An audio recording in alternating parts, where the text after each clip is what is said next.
artigo que o senhor diz que os evangélicos eles devem pedir perdão aos umbandistas e candomblecistas. O senhor está de acordo em responder essas duas perguntas? Eu quero que você me pergunte qualquer pergunta sem restrição nenhuma.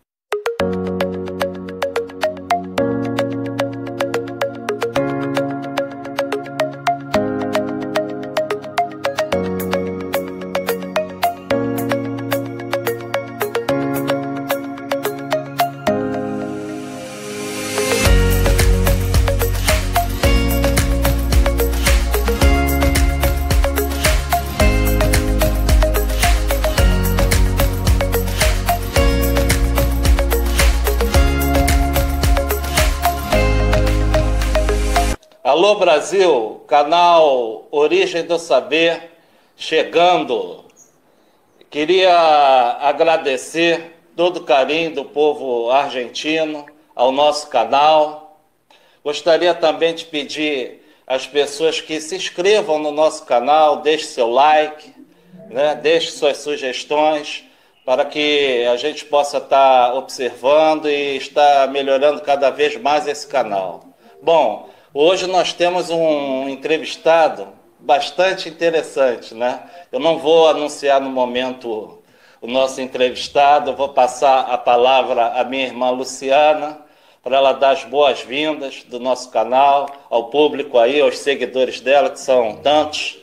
Bom dia, minha irmã Iboru. Iboruboia, bom dia a todos, bom dia o povo do canal. Se você ainda não se inscreveu, se inscreva lá no nosso canal Origem do Saber. Deixe seu like, deixe seu comentário e vamos que vamos. Bom dia, meu irmão Walter. Iboru, as suas palavras para as pessoas que nos acompanham, né? E principalmente seus seguidores aí do Twitter aí. Boa, Bocheche, Motumbá a todos, Mojuba, bom dia aos nossos seguidores. Lembrando para não esquecerem de curtir, de comentar, de dar o seu like, de se inscrever no canal. Bom dia a todos e ao nosso convidado e aos nossos seguidores. Bom, como eu venho falando desde a formação do canal, esse canal ele não tem uma posição religiosa. Esse canal ele tem mais uma posição política, uma posição de combate à intolerância religiosa. Por isso, hoje, estamos trazendo o pastor Daniel Elias. Bom dia, pastor. Seja bem-vindo ao nosso canal. Bom dia, axé, a paz do Senhor Jesus. Como eu disse, o Deus universal, estou muito feliz de estar aqui com vocês. Estou sentindo a presença de Deus aqui nessa comunhão com vocês. Eu tenho certeza que Deus, ele é o mais interessado nisso aqui, e eu tenho certeza que a gente está correspondendo a uma ansiedade dele, tá bom? Tá bom, muito obrigado. Amém, pastor. Minha irmã, então vamos dar início aqui, né? A gente sabe que o pastor como todo sacerdote, né? É uma pessoa bastante ocupada, então vamos dar início aqui. Bom dia, pastor Daniel Elias, obrigado pela sua generosidade em ceder essa entrevista ao nosso canal. Pastor, nós gostaríamos de saber quais foram as reações dos seus colegas de sacerdócio, ou seja, outros pastores, quanto ao seu posicionamento. Olha, da parte daqueles que me conhecem pessoalmente, né, porque existem pessoas que me conhecem pessoalmente, sabe da minha índole, né, sabe que eu não sou uma pessoa ruim, uma pessoa má. Por parte desses eu tive rejeição, só rejeição. Agora, por parte dos demais, eu posso dizer que eu fui colocado na cruz por eles. Eu fui apedrejado e crucificado com muito ódio e com muita fúria. Entendeu? Foi isso que aconteceu. Uma perseguição implacável. Eles não conseguem admitir que um pastor tenha as posições que eu estou tendo nesses últimos tempos. Entendeu? Na verdade, eu praticamente aconteceu comigo o que aconteceu com Martinho Lutero. Praticamente cancelaram o meu nome do céu, me excluíram do céu. Tipo assim, no céu você não entra. Como se, meu Deus do céu, porque aqui é uma coisa assim, é muita hipocrisia, né, gente? Porque, segundo o que a gente mesmo crê, nós evangélicos cremos pela Bíblia, nós acreditamos que nenhum homem ele é digno de entrar no céu por si próprio. Todos carecem de misericórdia, né? Então, como é que essas pessoas têm coragem de me excluir do céu ou excluir quem quer que seja de entrar no céu, né? É uma coisa muito feia. É um ato de intolerância religiosa, né? E o senhor poderia falar, pelo menos, uma posição que talvez tenha sido a mais atacada por eles? A minha posição contra o fascismo. Isso daí deixou eles muito furiosos, eles não conseguem assimilar uma coisa dessa, né? Então, na cabeça deles, o cristão ele tem que estar sendo conivente com o neofascismo, que está não só no Brasil, mas em diversos países, né? E o histórico desse tipo de governo, fascista, neofascista, nazista, ele é muito triste. Inclusive aqui no Brasil, né? Se derrama muito sangue, muita morte, né? Tortura. E eu lembro que Jesus foi vítima disso, porque ele foi preso por intolerância religiosa, né? Porque o que acontece é o seguinte: por que Jesus foi preso? Nós mesmos cristãos não meditamos nisso, porque a gente só fica naquela, Jesus morreu pelos nossos pecados. Não, tem uma história ali. Jesus ele foi um preso político. Ele foi um preso político porque Jesus começou a ser um agitador do povo, né? Mesmo que não fosse a intenção dele, o povo ia até ele. Então, eles sentiram que aquela estabilidade política que existia entre os judeus e Roma poderia ser ameaçado. César poderia se sentir ameaçado e mandar matar todo mundo, mais ou menos por aí. E uma perseguição religiosa, porque Jesus ele ia contra aqueles dogmas que eles levavam tanto a sério. Tanto que uma das acusações para crucificar Jesus, que eles usaram no tribunal de Jesus, ele quebra o sábado. Jesus, e o que Jesus fazia no sábado? Jesus curava enfermidade no sábado. Nem que Jesus trabalhava no sábado, não. Jesus curava cego. Jesus curava pessoas aleijadas no sábado. Entendeu? Então eles colocaram ali a lei acima do amor, né? É verdade. Meu irmão Walter, por favor. Meu caro colega, pastor, né? Eu tive o prazer de conhecer e conversar. Temos bastante. Vamos lá. Existe perseguição contra os pastores que visam lutar contra a discriminação religiosa? Se sim, quais as suas experiências?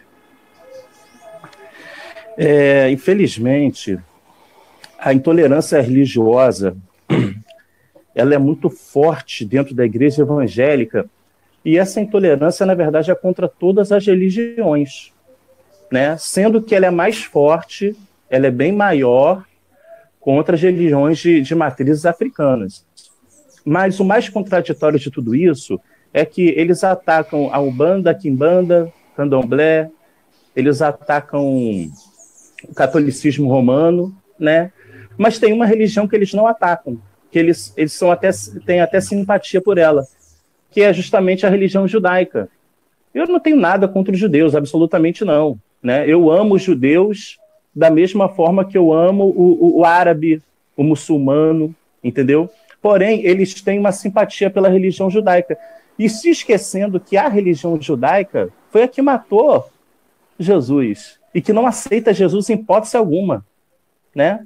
Então, o crente, na verdade, o que é isso? É a falta de esclarecimento do que Jesus ensinou. Tanto que eles têm uma certa rejeição pelos povos, que são árabes e muçulmanos, entendeu? Se baseando no Antigo Testamento, né? E tem uma simpatia pelos judeus e pela religião judaica. Isso é contraditório, porque se você for ler a Bíblia, no Antigo Testamento, se você ler o Antigo Testamento ao pé da letra, realmente acontecia que, segundo a Bíblia, o povo escolhido era Israel, né? E tinha rincha com os povos árabes. Porém, naquela época, Israel não tinha só os povos árabes como inimigo. Na verdade, para Israel, qualquer país do mundo era inimigo, incluindo o Brasil, que na época ainda não era Brasil, mas incluindo o Brasil. Então, se nós brasileiros existíssemos naquela época, nós também seríamos inimigos de Israel. Israel também seria nosso inimigo. Porém, no Novo Testamento, o versículo-chave da Bíblia que todo crente ama é João 3,16, que diz, porque Deus enviou o seu Filho ao mundo, deixa eu pegar aqui. À vontade, pastor. Eu não sei se vai ter como editar isso aí, né, gente? Não, sem problema, tá perfeito.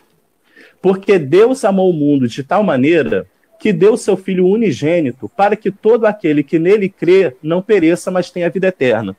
Segundo o apóstolo Paulo, o que Paulo ele fala? Ele fala dessa forma, está escrito na Bíblia, gente. Paulo fala assim, porventura Deus é só do judeu? Ele fala, não. Ou seja, ele está dizendo que Deus ele não é exclusivo dos judeus, mas Deus é universal. Deus, hoje, o olhar que Deus tem para a cidade de Jerusalém, a cidade que Deus tem para Israel e para os judeus, é o mesmo olhar que ele tem para Meca. É o mesmo olhar que ele tem para o muçulmano, para o árabe, para as religiões de matriz africanas, para o japonês, o americano, o africano. Entendeu? Então, isso, na verdade, é uma falta de esclarecimento da própria Bíblia. Vou falar uma coisa para você. Se o crente ele examinar a Bíblia do jeito que Deus manda, eles jamais cometeriam esses erros que eles estão cometendo. Isso é falta... Por que eu falo isso? Para que vocês não venham pensar que é culpa de Jesus, da Bíblia ou do Deus que se revela aos crentes. Não é. A culpa é do crente. A culpa não é de Deus. Entendeu? Perfeito. Pastor, o senhor apresentou aí um fato bastante controverso, né? Essa preferência, essa simpatia, melhor dizendo, né, por essa religião. O senhor acha que isso é devido ao quê? O que acontece? Se você realmente lê a Bíblia no Antigo Testamento, o Antigo Testamento realmente conta a história de Israel. Então, se a pessoa não souber discernir, realmente ele pode ter um apego a Israel. Sendo que você se apegar por Israel, eu creio que não tem problema nenhum, né? Assim como você pode se apegar por qualquer país, né? Mas sem fanatismo. Não é em nome de Israel que eu vou atacar outros países, ou em nome da religião judaica eu vou atacar outras religiões. Não é dessa forma. Porém, o que acontece? A igreja evangélica até os anos 80 e 90, pela doutrina da igreja evangélica, que é uma doutrina exclusiva ali dos evangélicos, não usava nenhum tipo de amuleto, nenhum tipo de imagem, né? Isso é uma característica do evangélico. Sendo que depois começaram a aderir os utensílios que se usam na religião judaica. Começou mais ou menos por aí. Tem o candelabro, né? Tem várias coisas que é da religião, a bandeira de Israel. Começaram a colocar isso dentro a Arca da Aliança, né? Começaram a colocar esses utensílios dentro da igreja, fazendo com que o evangélico venha começar a ter um certo apego maior pelos judeus, por Israel, pela essa cultura. Porém, existe algo acima de tudo isso, algo maior. Existe uma movimentação política, né? Porque se você estuda a história, você vai ver que o homem, um presidente, um rei, ele não se contenta em dominar somente o seu país, o seu território. Ele sempre quer expandir os seus territórios, né? De acordo com... Antigamente era monarquia, hoje nós tivemos democracia, então hoje é outros meios. Então existe aí uma ação política dos Estados Unidos, como Israel, né? E eles usam essa cultura, né, para fazer o evangélico ter um apego por Israel. Para quê? Para amanhã estar assinando leis, fazendo decretos, resolvendo, se metendo até em conflitos que existem no Oriente Médio, usando países como o Brasil, que tem um número de evangélicos muito grande. Os Estados Unidos também tem um número de evangélicos muito grande, entendeu? Então existe também essa questão por trás, essa questão política também, né? Verdade. Minha irmã, por favor. Pastor, existe perseguição contra pastores, tá, que visam lutar contra a intolerância. Nós sabemos que o senhor é um pastor enganjado nessa causa. O senhor tem conhecimento de fatos, consequências contra esses pastores? O senhor já sofreu alguma represália explícita por uma luta contra a intolerância religiosa? Pois é. Pior que eu, na hora de eu falar, eu acabei puxando outro assunto e acabei nem respondendo, né? Na igreja evangélica existe aquela... essa cultura muito forte, tem até músicas, né, falando, chuta essa macumba, pisa nesse alguidar. E são músicas tocadas na igreja, né? Eu lembro que pastores estimulam os crentes a ir até o terreiro, levantar a mão, orar para ele fechar e ali abrir uma igreja. Eu já vi grandes pastores fazendo isso, né? Agora, o que acontece? O pastor... eu acho que é uma coisa tão imprevisível para eles que, de primeiro momento, eu acho que eles ficam pasmos. O quê? Um pastor pregando respeito às religiões de matrizes africanas? Eu acho que a primeira atitude deles é ficar assustado. Porém, eu vou ser sincero com vocês. Eu não sofri tanto ataque por isso. Sabe por quê? Porque, no fundo, eles estão errados. Sendo que nunca teve ninguém para falar. Então, quando você está errado e você está no meio de um monte de gente errada, fica tudo bem. Agora, se uma pessoa se abrir a boca e falar, olha, isso é errado, pronto. Todo mundo vai ter que reconhecer, vai ter que se calar. Porque realmente, quando eu faço textos e vídeos falando sobre esse texto, eu vou ser sincero para vocês, as pessoas reconhecem. E olha que eu envio textos para pastores que não são progressistas, pastores assembleianos de igreja bem tradicional. E todos eles leem, ainda concorda, e teve uma irmã que ela até falou, não, você está certo, a gente realmente está errando, a gente tem que respeitar. Porque a coisa, na verdade, ela é tão feia dentro da igreja evangélica que não tem como não reconhecer que está errado. Está errado. Só que o problema é que nunca teve ninguém para falar. Entendeu? Perfeitamente. Minha irmã Luciana, gostaria de fazer alguma observação? Pastor, nós de matrizes africanas, nós sofremos muito, porque eu sei me defender, o Walter sabe se defender, o Humberto sabe se defender, mas nós temos crianças que são atacadas que não sabem se defender. Isso é uma luta de todos, tá? Nós temos problemas seríssimos, tá? De âmbito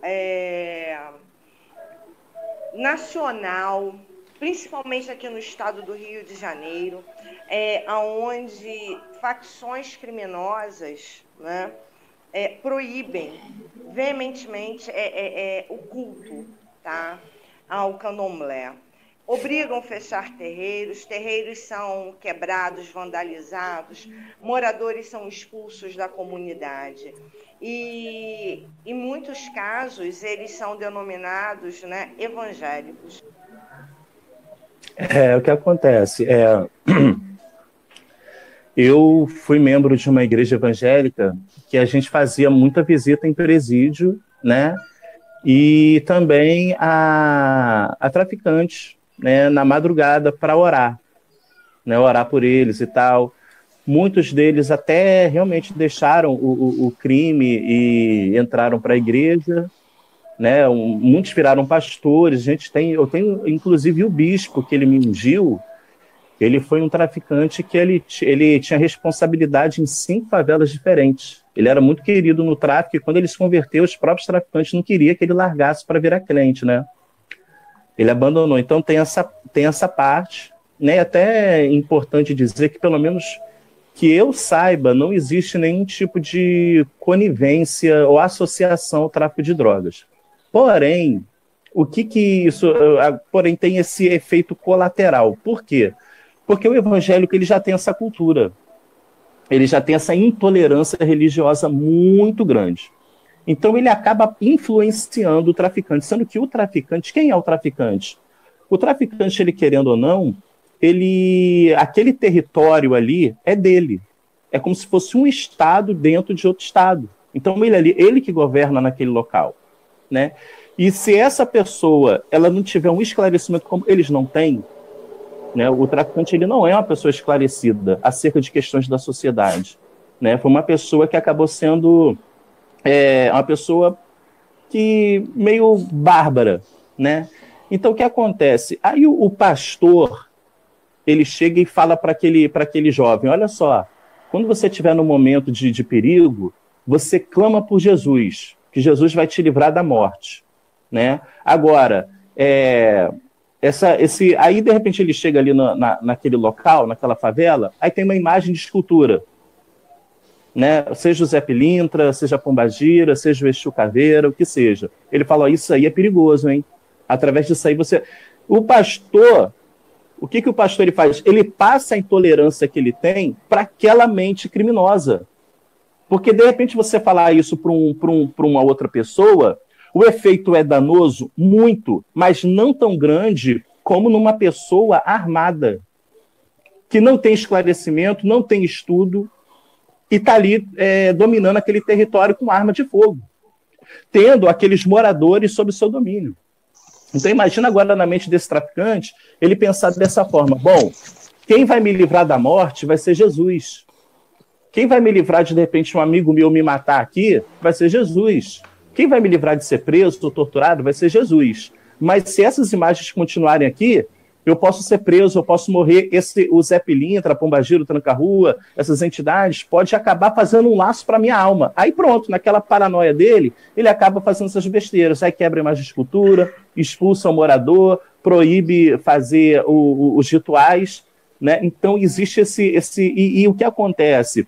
Você acaba prejudicando pessoas. Então, para você ver aonde chega a intolerância, né? A pessoa pode ser agredida, sofrer ali algum tipo de humilhação, naquela linguagem popular da favela, esculacho, né? Por professar uma religião. Então, muitas das vezes o cristão brasileiro, ele fala muito da perseguição aos cristãos em outros países. Aí vai citar a Coreia do Norte, vai citar um país muçulmano, mas esquece que isso está acontecendo em solo brasileiro, no Rio de Janeiro, né? Nesses locais, nesses territórios dominados pelo tráfico de drogas. Né? Então é muito perigoso. Por isso que é necessário fazer essa conscientização. Olha, essa palavra que você me falou, ela seria interessante chegar em todos os pastores. Esse debate ele tem que crescer. Porque às vezes, aquele pastorzinho, infelizmente, eu faço essa autocrítica, me incluindo nela também. A maioria dos pastores não tem formação acadêmica, não fez teologia, pelo menos 50% ou mais. Então, muitas vezes, é uma pessoa que também é ignorante e faz isso por ignorância. Por isso que é necessário, é aquilo que eu falei. Aonde é que está o erro? Na falta de conhecimento. Conhecimento de quê? Da própria Bíblia. Porque se você for ler a Bíblia, quando Jesus estava em Jerusalém, existiam outras religiões e que divergia do que Jesus pregava, que eram os fariseus e os saduceus. Existiam questões doutrinárias. Jesus nunca ele confrontou as crenças que os fariseus e os saduceus tinham. Ele confrontava, sim, as atitudes erradas de abusar do povo, de roubar o povo. Isso ele falava. Agora, sobre a crença, o que a pessoa crê que ela tem, que pertence ao mundo espiritual, ele não se metia. Um leve de ironia. O que o senhor pode falar sobre a prostituta da Judéia e a teologia da prosperidade? Vou fazer 2 sinais para o senhor sobre a prostituta da Judéia contemporânea. Esse aqui e esse aqui. Fala pra gente. Como é que é? A prostituta da Judéia, o quê? O outro é o quê? A prostituta da Judéia e a teologia da prosperidade. Então, o que acontece? A igreja evangélica, hoje no Brasil, eu falo Brasil porque eu também não estou antenado com o que acontece em outros países, né? Ela se perdeu um pouco de como ela começou. Não era assim. A mensagem... Porque, na verdade, a mensagem bíblica... A Bíblia crua, ela é contra a avareza. Então Jesus, todas as vezes que Jesus se posicionou na questão dinheiro, ele era muito claro. Ele falou assim, não ajunteis tesouro na terra, onde o ladrão rouba, mas ajuntais tesouro no céu. Teve uma vez uma pessoa que falou assim, Jesus, o meu irmão, ele não quer dividir comigo a herança. Pede para ele me dar herança. Aí Jesus se levantou e falou assim, vem cá, quem foi que me colocou como juiz ou repartidor entre vocês? Aí ele fala, a vida do homem não consiste na abundância do que possui. Olha que coisa interessante. Muitos pastores usam um versículo da Bíblia que Jesus fala bem assim, eu vim para que tenham vida e a tenham como abundância. Então, Jesus fez promessa de vida com abundância. Então, pastores usam esse versículo para falar assim, gente, Jesus veio para nos dar vida com abundância, né? Você vai ficar rico, você vai ficar milionário. Porém, no mesmo livro, em outro versículo, ele fala, a vida do homem não consiste na abundância do que possui. Até porque a Bíblia diz, eu não posso falar o que a Bíblia não diz. Muita gente fala, principalmente entre nós evangélicos, coisas que não está escrita. Eu falo o que está escrito. A Bíblia diz que Jesus era pobre. Então, como é que eu vou usar a Bíblia para dizer que se você tem comunhão com Jesus, automaticamente, como consequência disso, você vai ficar rico? Não. O crente, questão de pobreza e riqueza e vida material, o crente, o evangélico, ele está no mesmo nível que qualquer pessoa. Ele não tem privilégio nenhum quando se fala em vida material e vida financeira. Aliás, não tem privilégio acerca de nada. A verdade é essa. Mas também não tem privilégio sobre o bandista por ser crente. Eu sou Deus, eu sou crente. Esse aqui é o bandista. Então eu tenho que ter um carro melhor do que o dele. Por incrível que pareça, tem pastor ensinando isso. Rivalidade entre religião. E o pior de tudo isso, é que se o pastor ainda ensinasse os meios corretos, tudo bem. Se o pastor ainda chegasse e falasse, olha, vamos estudar, vamos fazer uma faculdade, vamos trabalhar, abre um negócio, poxa, faz um curso, aprende a mexer com a administração, nem isso eles fazem. Por quê? Porque, na verdade, a coisa é toda suja. Primeiro, joga aquela semente para provocar a ambição, a avareza. Sendo que Paulo falou assim, porque o amor ao dinheiro, para mim esse é um dos versículos mais fortes sobre a questão do dinheiro. Porque o amor ao dinheiro é a raiz de todos os males. Né? Então, de repente, o pastor, ele chega, coloca a avareza no coração do crente, ambição, aí depois ele fala, aí pronto, eu tô ansioso, não, eu quero ficar rico, Deus vai fazer eu ficar rico. Quer ficar rico? Então, beleza. Então, você vai entrar aqui na campanha tal. Aí o crentezinho, isso é triste, porque a maioria das pessoas que caem nesse conto são pessoas pobres. A maioria das pessoas que são evangélicas são pobres. Aí olha que situação, a mulher está desempregada, desesperada, ela chega para o pastor e fala, pastor, eu estou passando necessidade assim, assim, assado, querendo dizer o quê? Pastor, me ajuda com alguma coisa? Aí no final o pastor, ele tem a cara de pau de dizer, irmã, isso é porque você não está dando dízimo. Ou seja, ao invés dele pegar dinheiro, tirar do tesouro e ajudar aquela mulher como manda a Bíblia manda socorrer os necessitados. As viúvas na igreja apostólica, elas tinham direito de receber para ser mantida. Na lei de Moisés, tinha um dízimo que ele era de 3 em 3 anos, de todas as fazendas de Israel, que era para dar para o pobre, era para dar para a viúva, para o estrangeiro, para o órfão. Entendeu? Então o pastor hoje, ele usa a lei do dízimo para tirar dinheiro do povo, mas não usa a lei do dízimo que manda ajudar o povo com esse mesmo dízimo. Aí a mulher está ali desesperada, e ao invés do pastor oferecer ajuda, ele pede dinheiro. Eu falo isso porque eu vi minha mãe, em certas denominações evangélicas, que ela o pastor tirava todo o dinheiro dela, chegou a tirar até a aliança dela. E ao invés da minha mãe crescer financeiramente, aconteceu o contrário nessa época. Foi justamente a época que minha mãe perdeu tudo. Minha mãe tinha um apartamento, minha mãe tinha uma pizzaria, minha mãe tinha um bom emprego. A minha mãe foi para a lona. A minha mãe saiu de um apartamento de classe média de Vila Isabel para morar dentro de um barraco na favela do Andaraí. Depois que ela começou a frequentar certas denominações evangélicas que prega essa teologia da prosperidade. Entendeu? Então você vê que esse ensino ele é mentiroso, e tem país por aí que já até expulsou certas igrejas. Expulsou porque viu que não tá. Porque, olha, até desculpa eu estar prolongando. Eu aprendi. Eu gosto dos filósofos. Então, Platão e Aristóteles, eles defendem o quê? Que cada cidadão ele contribui para a sociedade. E eu estou aqui dizendo que tem certas denominações evangélicas que não contribuem, ela explora. Entendi, pastor. Minha irmã, por favor, minha irmã. Pastor, o que não é do diabo é necessariamente de Deus? A pergunta é o que não é do diabo necessariamente é de Deus?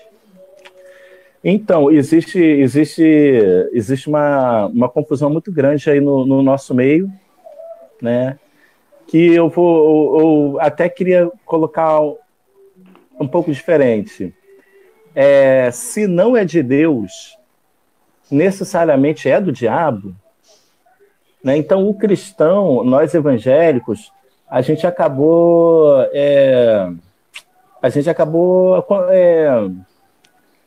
se perdendo um pouco nisso daí, por ignorância, né? Se alienando e acabou aderindo a esse pensamento. Ou é de Deus, ou é do diabo.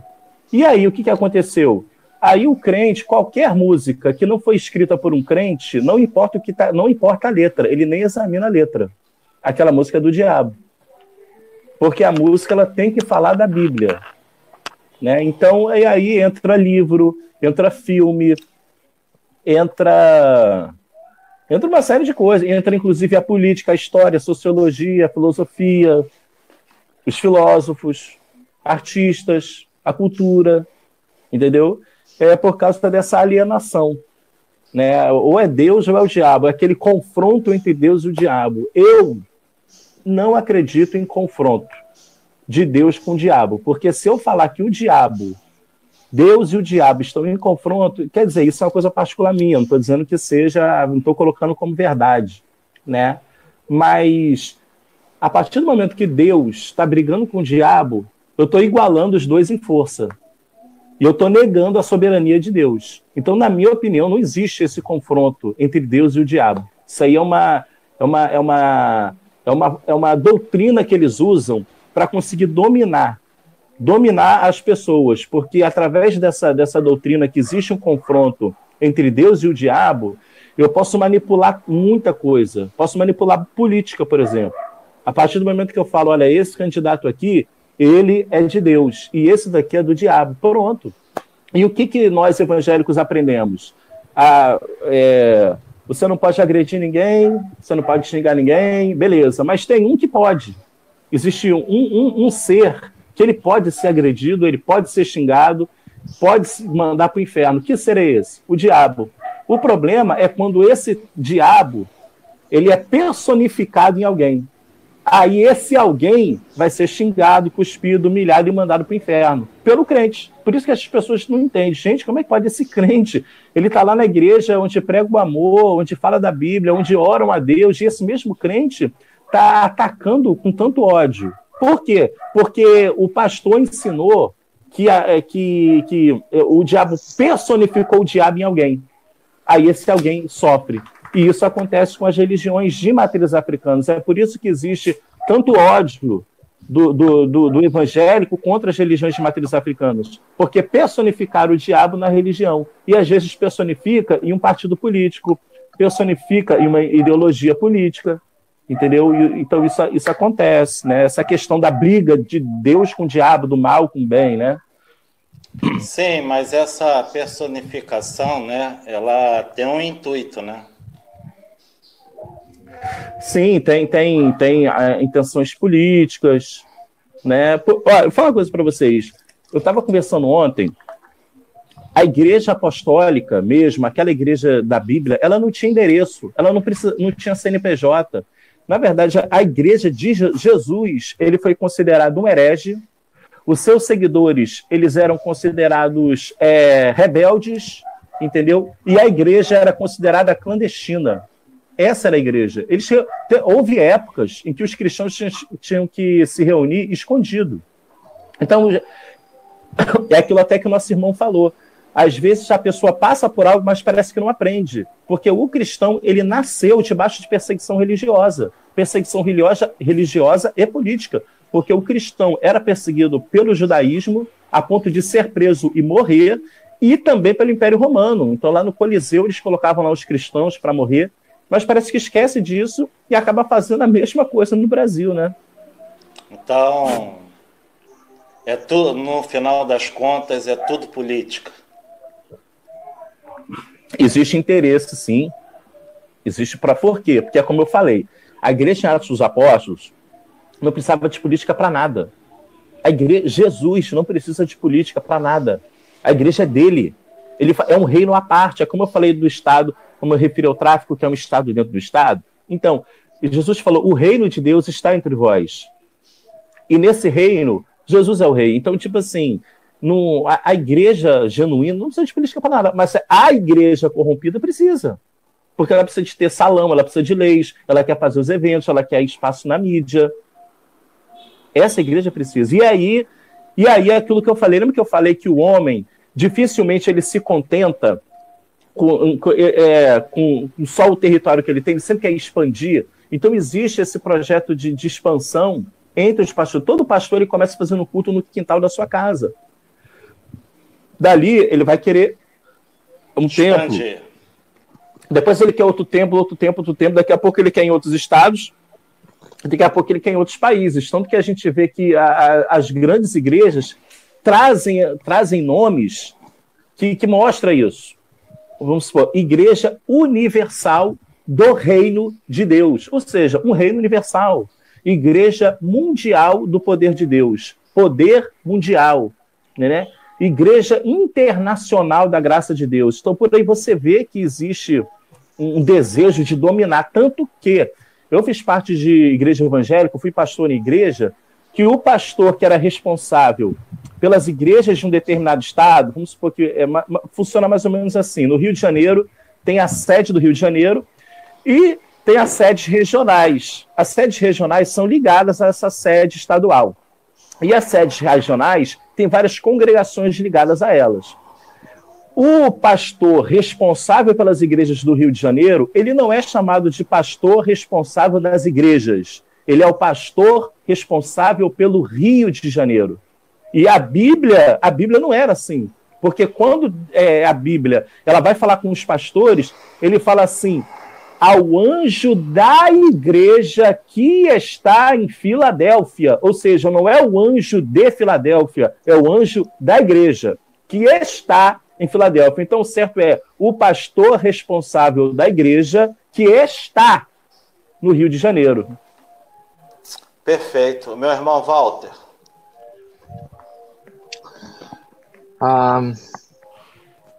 Pastor Daniel, há uma necessidade do estudo da filosofia, da ética, da teologia, para se tornar um pastor de fato. A formação de um pastor, ela não carece de um estudo de filosofia, ética e teologia, de fato? Sim, porque a igreja ela não é 100% espiritual, né? Ela é feita de homens e ela está inserida na sociedade. Então Jesus ele falou uma vez bem assim, dá a César o que é de César e a Deus o que é de Deus. O que ele quis dizer com isso? Você que está me seguindo, você que segue o meu ensinamento, você tem dois tipos de obrigação. Você tem obrigação com o reino de Deus, mas você também tem obrigação com o Estado. E quando você está em um lugar, Não é você que dita as regras daquele lugar. Você obedece regras já estabelecidas. Por isso que o cristão ele tem que estar antenado como funciona a sociedade. E para isso ele vai ter que entender, ele vai ter que estudar sociologia, história, filosofia, para ele saber se comportar como cidadão na sociedade. E não, senão o que ele vai fazer? Ele vai usar as doutrinas que ele tem dentro da igreja, vai pegar as doutrinas da igreja dele e levar para a sociedade ou para a política. Perfeito, pastor. Minha irmã. Pastor, nós vemos a maioria de membros de igrejas evangélicas apoiando o fascismo em nosso país. Qual a explicação para isso? Para a gente poder entender isso aí, a gente tem que um pouquinho examinar o que estava acontecendo na igreja antes disso acontecer. Então, a mensagem na igreja ela mudou com o passar do tempo. Dos anos 80, 90 para cá, a mensagem mudou bastante. Então, o crente, quando ele ia para a igreja, qual era a pregação?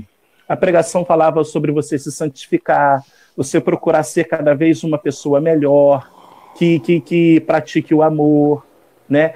E estudar as doutrinas da Bíblia. Essa era a pregação, esse era o ensino. E o que mudou agora?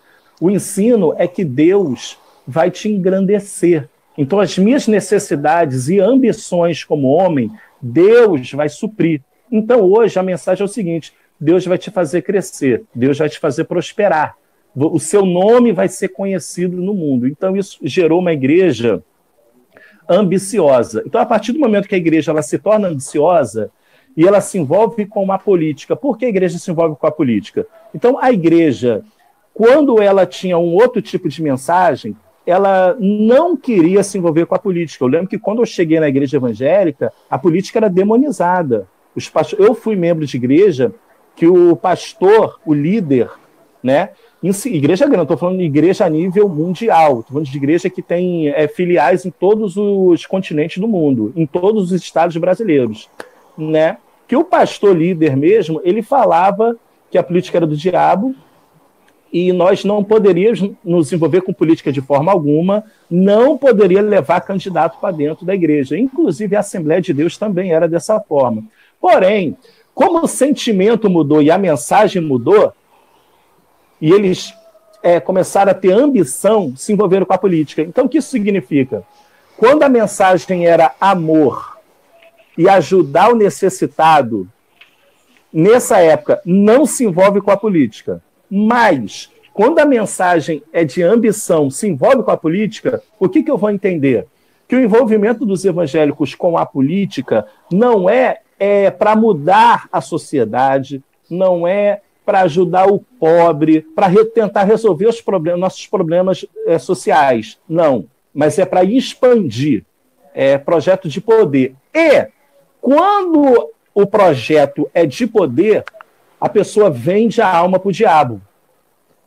Ou seja, em nome do poder, eu negocio valores, eu traio valores inclusive valores bíblicos, valores de Cristo, valores da Bíblia. Para finalizar essa pergunta, quando Jesus ele começa o seu ministério, a primeira coisa que acontece com Jesus, após ele ser batizado nas águas no Rio Jordão, é ir para o deserto, ser tentado pelo diabo. E qual seria uma das tentações? Foram 3. Uma delas, o diabo pega Jesus, leva para o alto do monte e mostra todos os reinos do mundo. O diabo fala para Jesus: tudo isso te darei, se prostrado me adorar. Jesus, ele renuncia aquilo ali. Ele vence aquela tentação. Os pastores evangélicos hoje, que apoiam o fascismo, eles cederam a essa tentação. Em nome do poder, em nome desse projeto de expansão, eles adoraram o diabo. Isso não começa nos pastores pequenos. O pastor pequeno, ele está tão enganado quanto muitos evangélicos. a maioria desses evangélicos estão sendo traídos pelos seus pastores, porque eles confiam nos seus pastores como enviados de Deus, como a pessoa que tem a iluminação para guiar a vida dele. A vida do membro está entregue na mão do pastor, né? Porém, esse pastorzinho, o da Baixada Fluminense, o da periferia, ele está tão enganado quanto o membro. Isso começa na elite dos pastores, que se corromperam, que são ambiciosos. Então, eles usaram o prestígio que eles têm como pastores, eles usaram a sua autoridade pastoral, entendeu? Eles usaram a hierarquia que existe dentro da igreja para conseguir manipular. Por quê? Porque para você conseguir o voto de um evangélico, como é que se diz?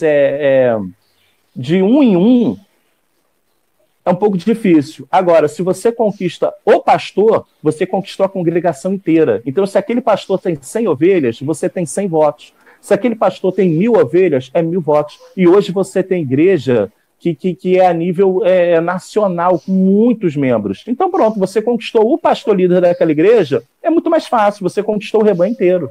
O senhor não teme alguma represária? O senhor não teme pela sua integridade física, né? Porque o senhor tem um discurso extremamente forte e crítico. Olha, vou ser bem sincero com você. O que acontece? Uma coisa é você saber que existe o perigo e outra coisa é você temer. Vamos supor, um camarada que ele está dentro de uma floresta, ele sabe muito bem que ali tem cobra, né? Ou seja, o camarada que trabalha numa rede elétrica, ele sabe que ele corre o risco, porém ele não tem medo. Então, eu sei do risco? Sei. Subestimo? Claro que não. Mas eu não consigo ter medo porque a causa, ela fala mais alto e por outra coisa. Sabe o que é você ter convicção que você está do lado certo? Sabe o que é você ter convicção que Deus está contigo? Convicção que esses pastores estão errados. Porque isso é difícil para um crente conseguir assimilar. Que isso, pastor? Porque para o crente, o pastor, por mais que ele seja até analfabeto, ele tem mais, a palavra dele tem mais valor e ele tem mais autoridade do que um especialista em qualquer área, até do que o cientista. Então é muito difícil um pastor, ele conseguir, um crente olhar para o pastor e falar, ele está errado e aquele ateu está certo. É difícil, mas eu consegui. Eu detectei que os pastores que estão apoiando o fascismo estão errados, sim. E aquele ateu, ou aquele católico, ou independente da religião, que é especialista, um cientista, está dando dados, ele está certo, né? Pastor, o senhor tem uma palavra, né, de militância, né, contra a intolerância religiosa, né? Eu gostaria de saber, fazer uma pergunta pessoal.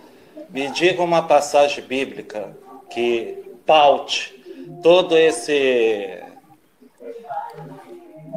lado, né, de militante, esse lado do homem, né, que defende as causas alheias, né, e não somente uma causa da igreja, né, que hoje a igreja parece fazer o social, mas na realidade se esqueceu do social. Rapaz, eu vou ser sincero contigo, o que não falta é versículo bíblico. Mas aquele que mais lhe pauta nessa caminhada. Eu vou ler eu vou fazer o seguinte, eu vou pegar aqui. Eu vou pegar aqui em Tiago, capítulo 1, versículo 27, fala assim, ó. A religião pura e imaculada para com Deus o Pai é esta: visitar os órfãos e as viúvas nas suas tribulações e guardar-se da corrupção do mundo. Você vê que ele colocou o social na frente do espiritual. Ele primeiro falou visitar os órfãos e as viúvas e guardar-se da corrupção do mundo. Então, quando ele se refere a guardar-se da corrupção do mundo, ele está se referindo às nossas doutrinas como um modo de vida. Então, nós evangélicos, normalmente, a gente não faz sexo antes do casamento, a maioria das igrejas não bebe cerveja, se bem que já existem igrejas que bebem, até porque Jesus bebia, né? E Jesus, na verdade, ele era chamado de beberrão. trazendo para os dias de hoje, Jesus era um cachaceiro. Até desculpa, Senhor, desculpa falar dessa forma, entendeu? Mas Jesus era, hoje, naquela época chamaram Jesus de beberrão, hoje chamariam ele de cachaceiro, né? Mas a maioria das igrejas, mas claro, se o evangélico ele diz que ele não quer beber cerveja, ele não quer fumar cigarro, irmão, parabéns, é óbvio que eu vou apoiar, porque realmente são coisas que fazem mal, né? Mas dizer que é pecado é um pouco pesado, mas tudo bem. Então você vê que ele colocou visitar os órfãos e as viúvas nas suas tribulações e guardar-se da corrupção do mal. Então a igreja, como corpo de Cristo, como seguidora dos ensinamentos bíblicos, tem obrigação com a sociedade, com serviços sociais, sim. Perfeito. Meu irmão?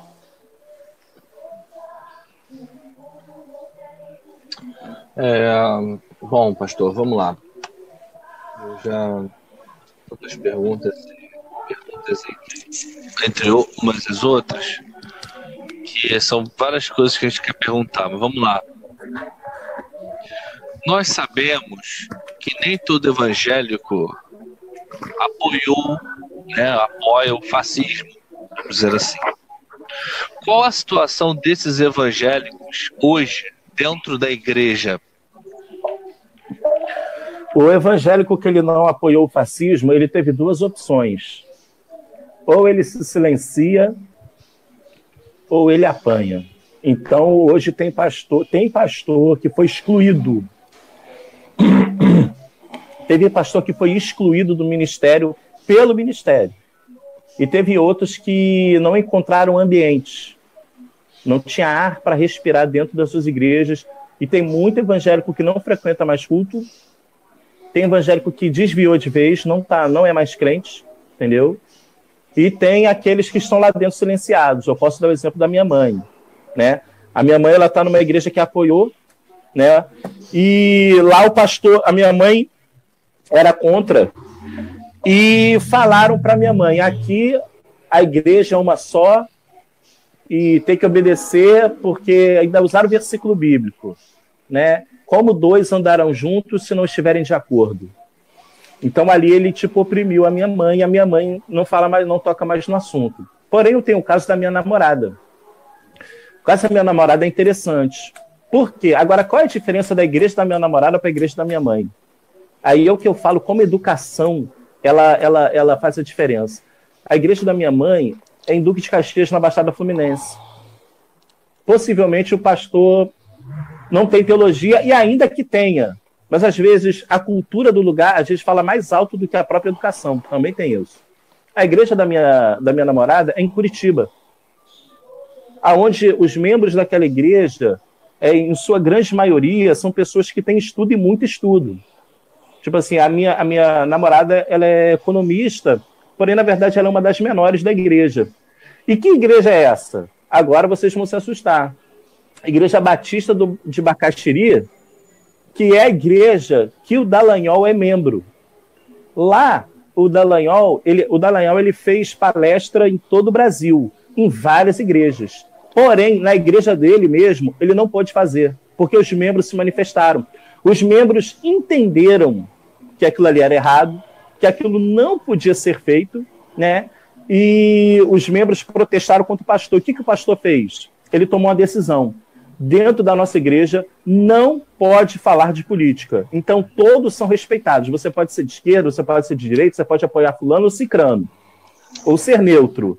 Todos serão respeitados da mesma forma, nem nos grupos de WhatsApp pode tocar no assunto mais. Entendeu? Então, eu acho que dentro dessa situação, é errado falar de política entre cristãos? Não. Agora, o errado é você manipular através da Bíblia, da fé e de Deus.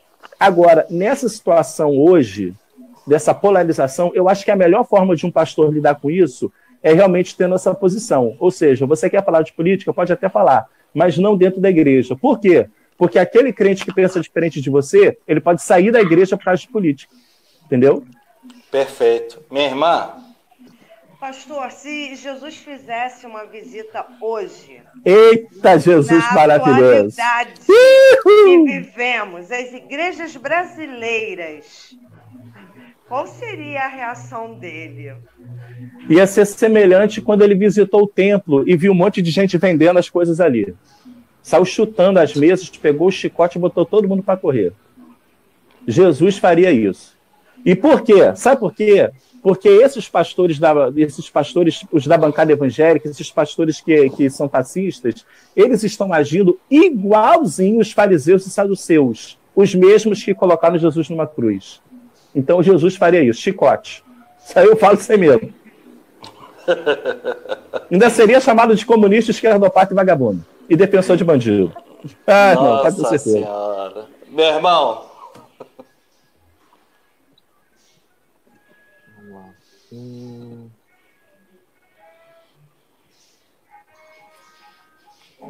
Por que a igreja evangélica é tão intolerante com as religiões de matriz africana? E o que o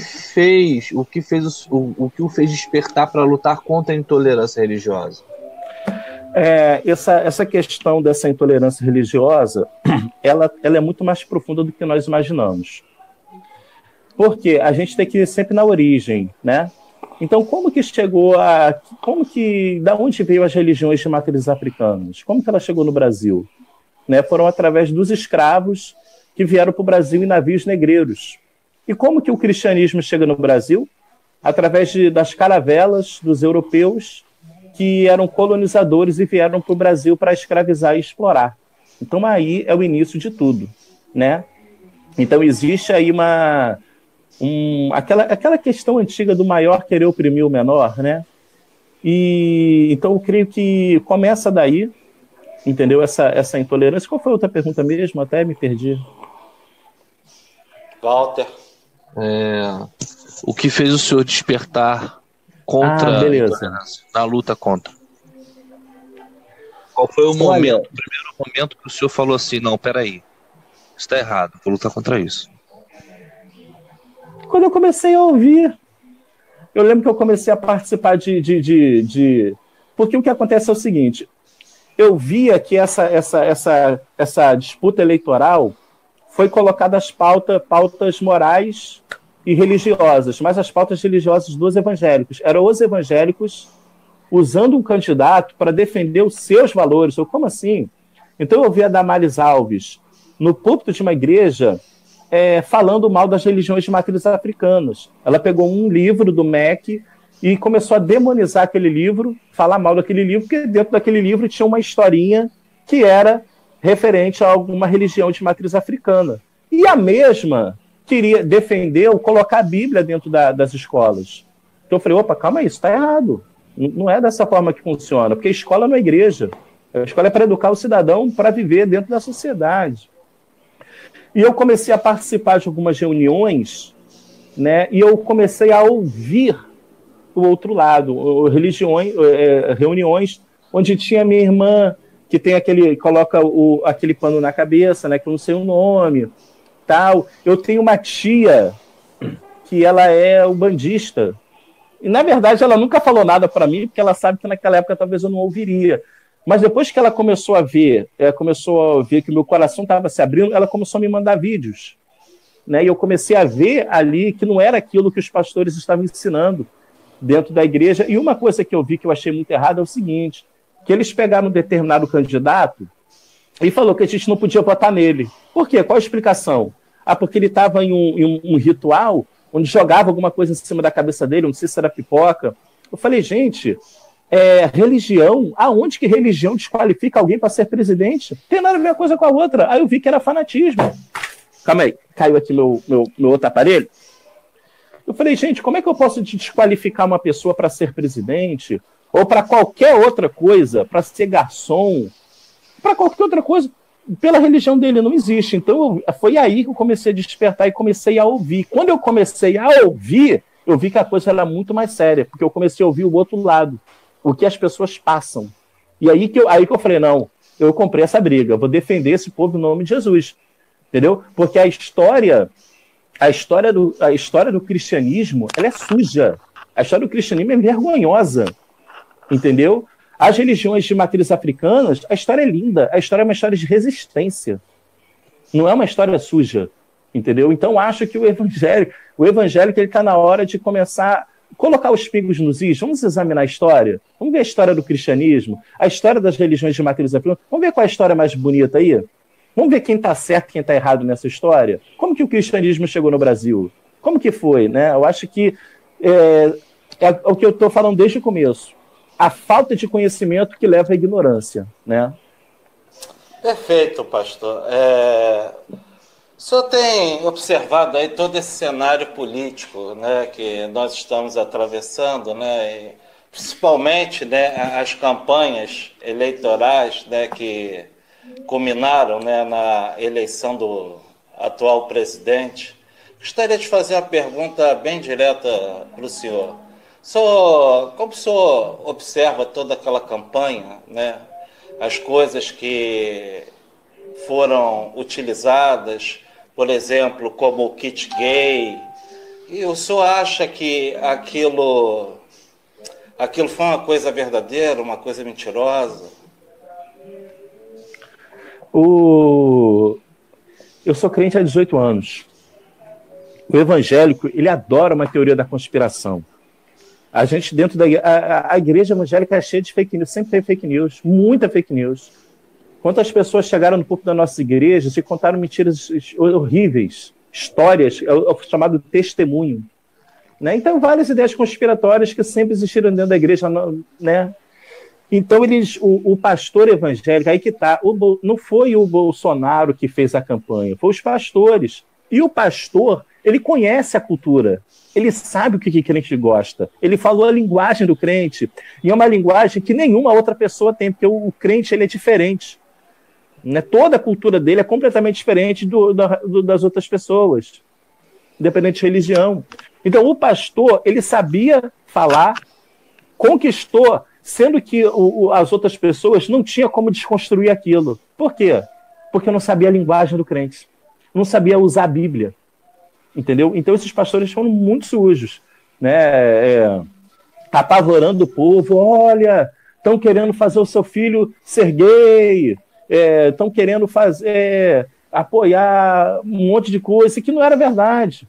Não tem nada a ver com a história. E como o crente já gosta disso, vários vídeos circulam, poxa, eles adoraram, abraçou a história. Opa, calma aí.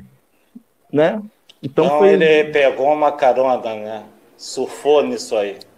O evangélico, nós evangélicos, fomos doutrinados a acreditar em algo mais por fé do que propriamente a gente tem mais convicção do que base, do que racionalidade. Perfeito, me ajudou. Então, o que acontece? Nós já somos doutrinados assim. O pastor chega e fala, você não pode ver televisão. Por quê? Eu não preciso explicar. Deus me revelou que a televisão é do diabo. A imagem do diabo está dentro da sua televisão. Entendeu? Você não pode usar batom. Por quê? Porque Deus me revelou que o batom é coisa do diabo.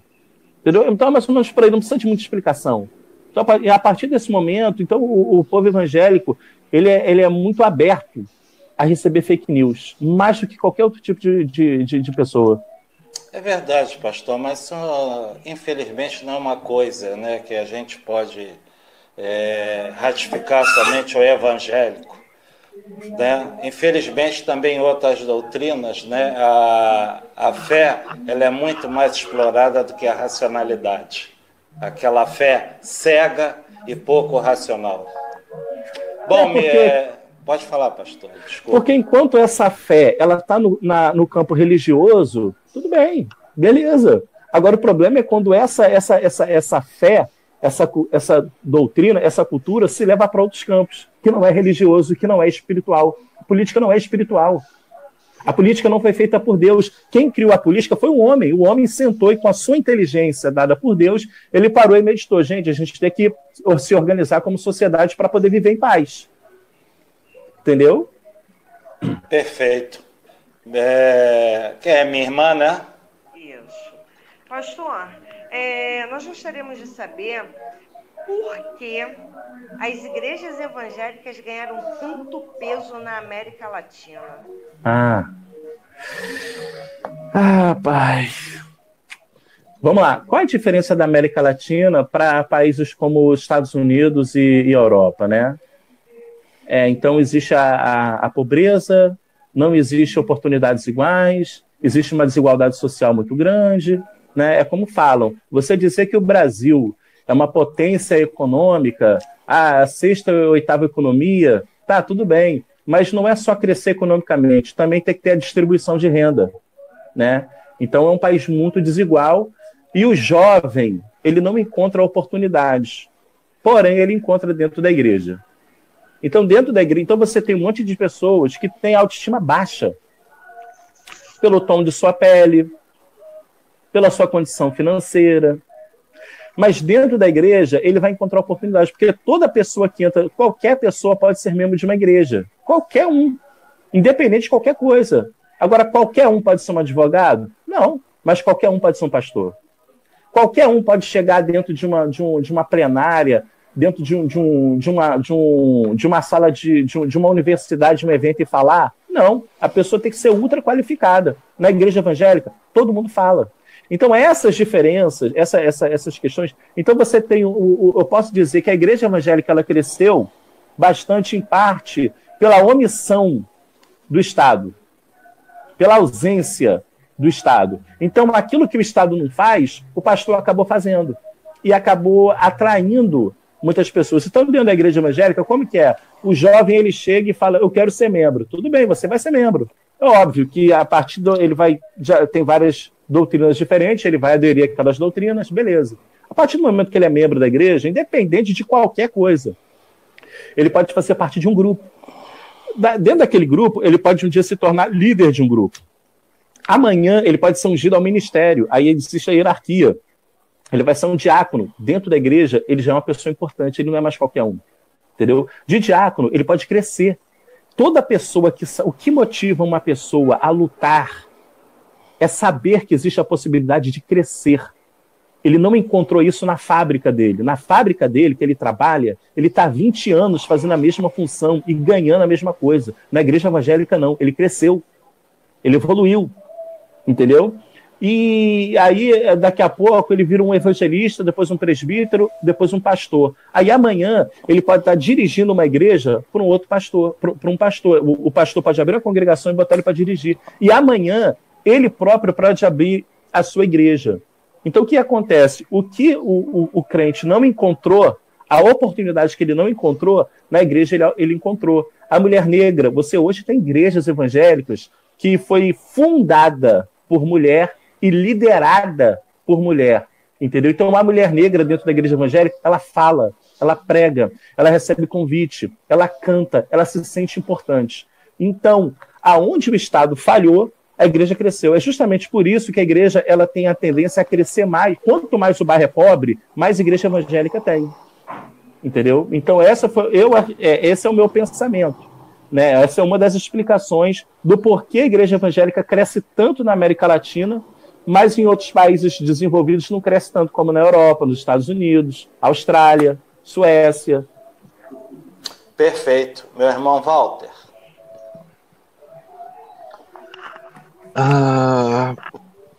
Pastor, para finalizar uma pergunta dentro do que o senhor declarou, uma vez que teve um impacto muito grande para todos nós, acho que eu falo por todos nesse sentido, que é porque o senhor diz que os evangélicos devem pedir perdão aos candomblecistas e umbandistas. Jesus, dentro da Bíblia, a melhor forma de se agir dentro de um erro é pedindo perdão. E quando você tem um grito lá entre os americanos que é sem justiça não há paz. Na Bíblia Sagrada existem algumas histórias de que o povo ficou amaldiçoado por um erro do passado. E enquanto não pediu perdão, enquanto não se retratou, a maldição não saiu. Isso está lá em Samuel, 1º ou 2º Samuel, que no passado Israel tinha feito com uma aliança dentro do território de Canaã com um determinado povo. Eles fizeram essa aliança. Então aquele povo estava protegido pela aliança. Porém, quando o primeiro rei assumiu, que era o rei Saul, ele perseguiu esse povo. Então, por causa disso, mais de muitos anos depois, 400 eu exagerei, uns 100 anos depois, por aí, não sei, Israel ficou debaixo de uma maldição.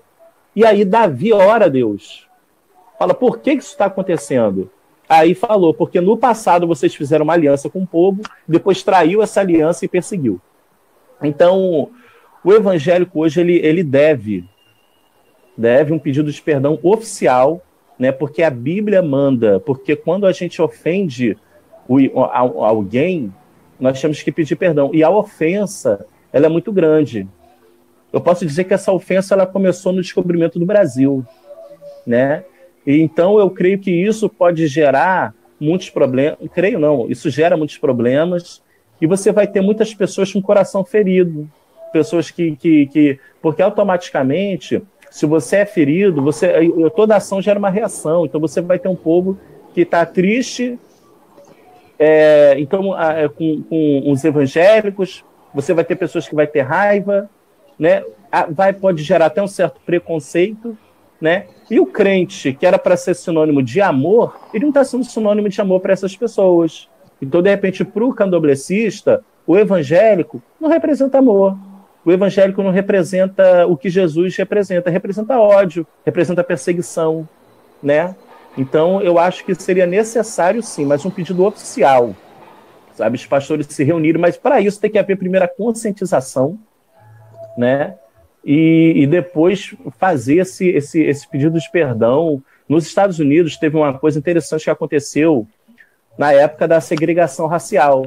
Na época da segregação racial, existia a igreja de branco e existia a igreja de negro, né? E um não podia frequentar a igreja do outro. Mas tem um vídeo na internet, é muito lindo isso, que um dia eles se reconciliaram. E o que eles fizeram? Os pastores brancos, eles lavaram os pés dos pastores negros, né, pedindo perdão, né, porque esse é um gesto de Jesus que ele lavou os pés dos apóstolos. Então eu acho que seria interessante, de repente, pegar os pastores evangélicos, né, e lavar os pés dos pais de santo, mãe de santo, uma coisa para todo o Brasil ver, entendeu? Se humilhando e pedindo perdão, né? Eu acho que seria interessante. Bom, a minha irmã Luciana, por favor, agora eu vou pedir, né, para que a senhora, né, faça as suas considerações finais sobre tudo que foi dito.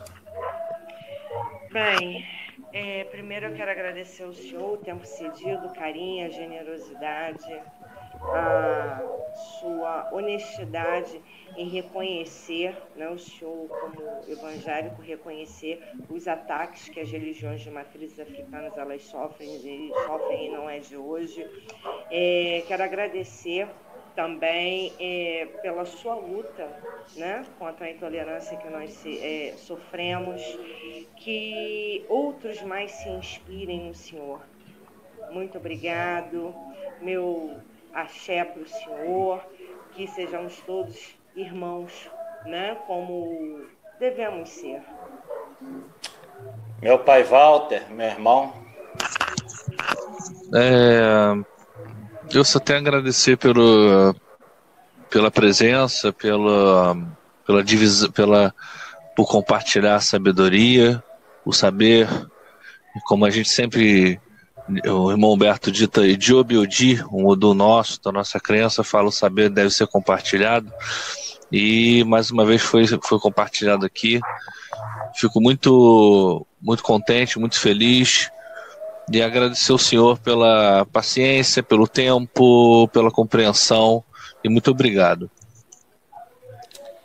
Bom, pastor, só tenho uma coisa a dizer ao senhor e a pedir ao senhor também. Primeiramente, eu gostaria de dizer que eu vou pedir para que todas as divindades iorubas, divindades bantus, né, e divindades Fon, abençoe o senhor nessa empreitada, né, que o senhor tem.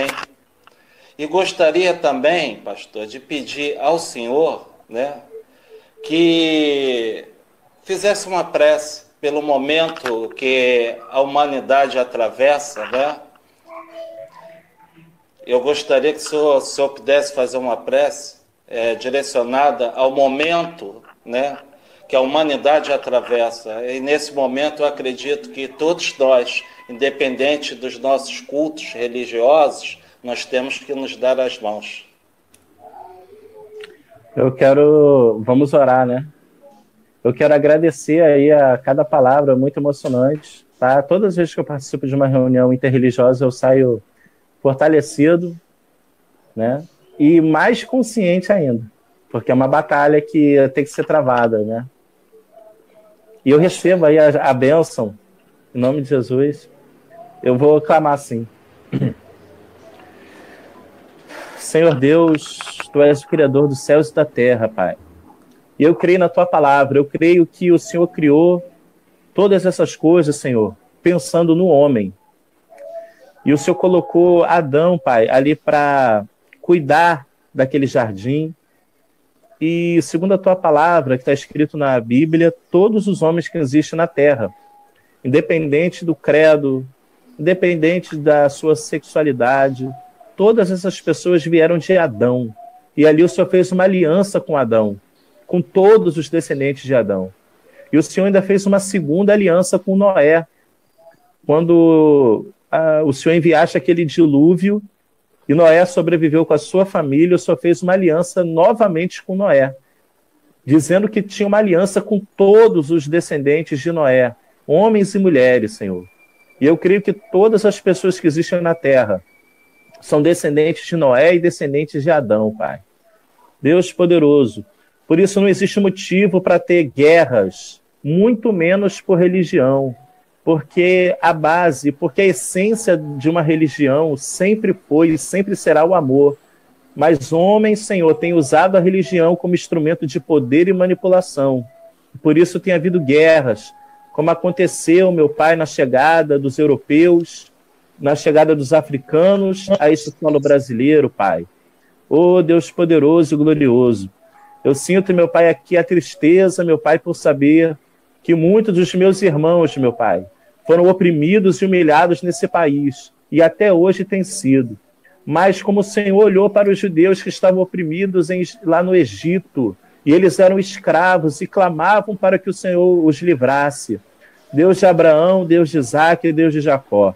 Pai de meu Senhor Jesus Cristo, eu peço que o Senhor olhe para esse país, Pai, e que o Senhor venha jogar por terra esse fascismo, e que o Senhor venha, meu Pai, abençoar todas as pessoas, Senhor, das religiões de matrizes africanas, os candoblecistas, umbandistas. Eu clamo pelos católicos, eu clamo pelo muçulmano, pelo judeu, pelo espírita kardecista, Pai. Peço que o Senhor venha nos unir, Senhor, como irmãos, assim como um dia Martin Luther King, ele falou ali na sua mensagem, meu Pai, judeus, protestantes, católicos, negros e brancos, todos na mesma mesa, a mesa da fraternidade, meu Pai. Eu faço, Senhor, essa oração em nome de Jesus. Amém.